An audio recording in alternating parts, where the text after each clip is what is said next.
Father, and of the Son, and of the Holy Spirit. Glory to Jesus Christ. Good morning, brothers and sisters. Great is the power of faith. Great is the power of faith. And necessary for this life. Our Holy Father Paul, in the 13th chapter of his first epistle to the Corinthians, you catch all this, he says this verse. This is the end of his 13th chapter. He says, and this is the famous chapter on love. He says, "And now abideth faith, hope, charity, these three, but the greatest of these is charity," or in modern English, love. We know this verse and this chapter well because they're often quoted. But St. John Chrysostom, our Holy Father, says something very interesting about this verse when he commentates on it. He says, essentially, that faith and hope are only for this life. He says, "For faith indeed and hope, when the good things believed and hoped for are come, cease. And in paradise there is only love. For faith and hope will have an end. It is like a city that is under siege and is enduring a long, grueling siege. But they have faith that a general will come and rescue them and lift the siege. And they know this general, and they have faith in him. And they have hope that the siege will be lifted. So therefore they endure.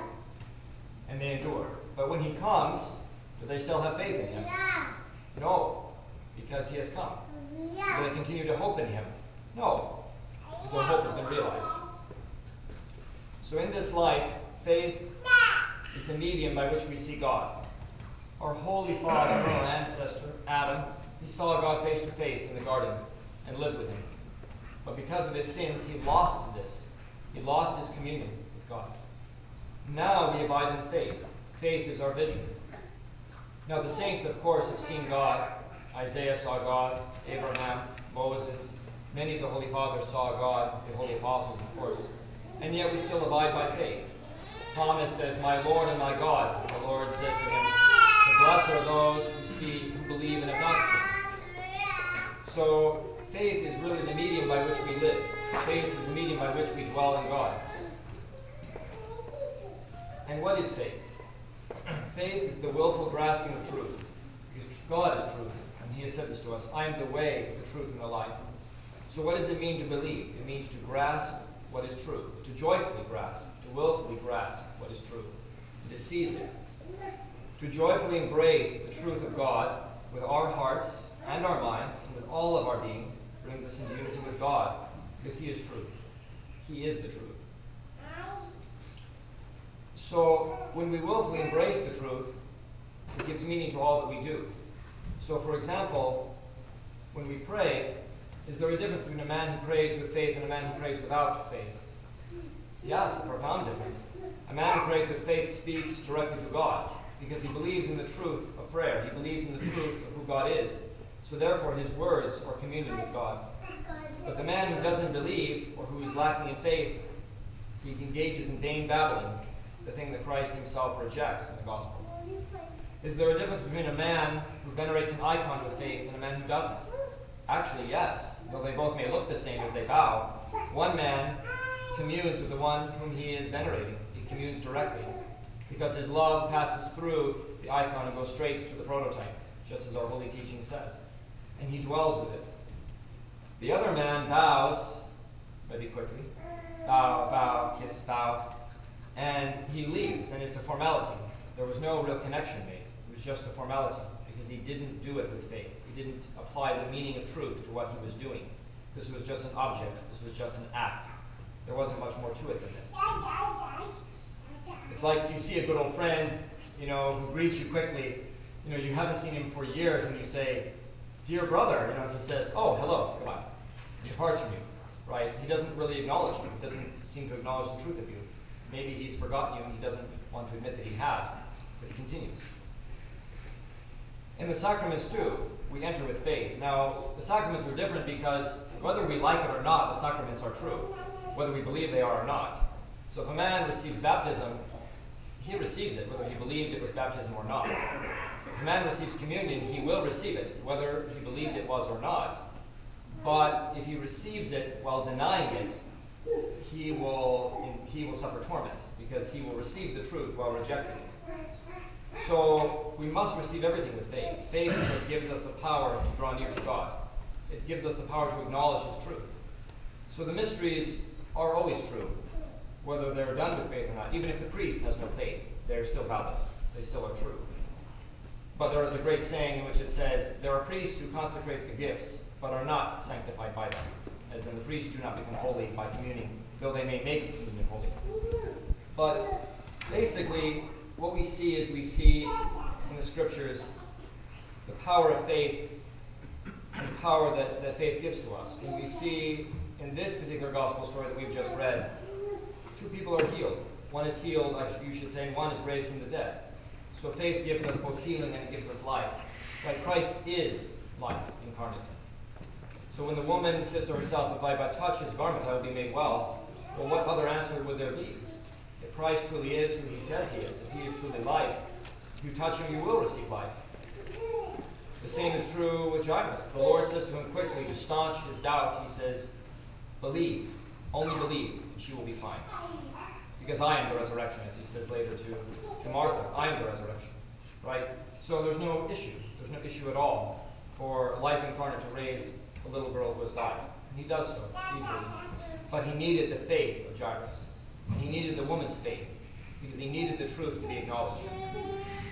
If you read in Mark 6 and Matthew 13, our Lord goes back to his hometown.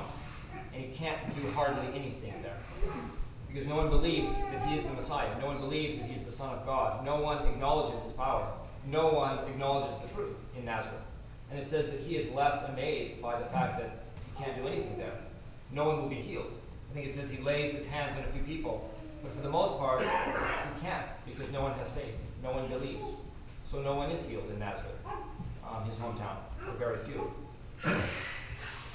So, and even the fathers, to be honest with you, even the holy saints who gained great experiences still lived in faith. They still abode in faith. Why?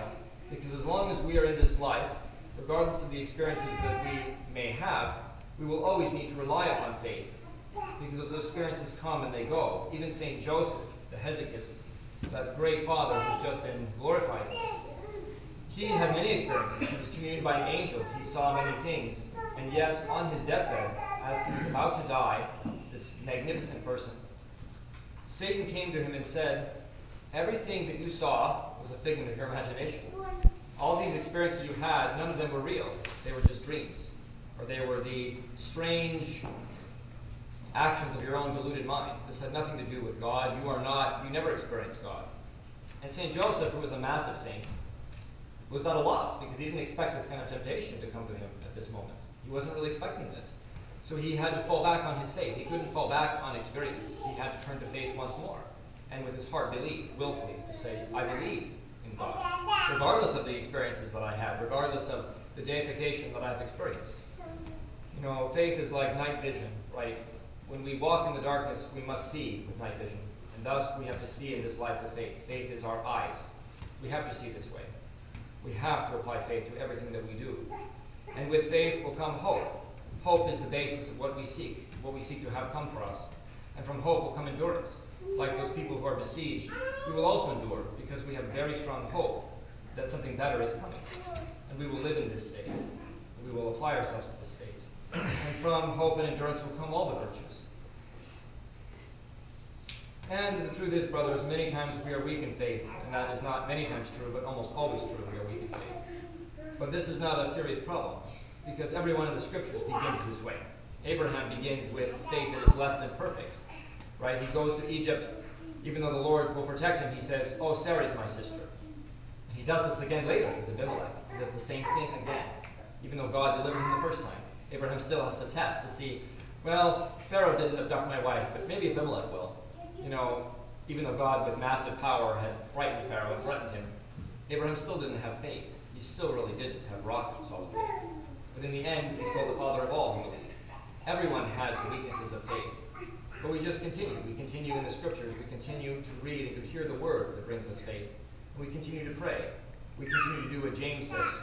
James says to us, the holy brother of the Lord, draw near to the Lord and he will draw near to you. But faith is willful. If we desire it, God will give it to us. We must desire to have faith. We must desire this. We must desire this communion. We need to say, Lord, whether or not it makes sense, I don't care. I want to believe. Faith is willful. We must desire it. It's different than the rational proofs that we often engage in. There has to be a desire that emanates from the heart.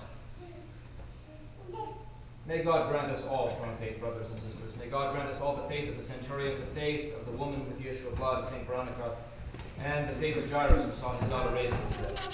Amen.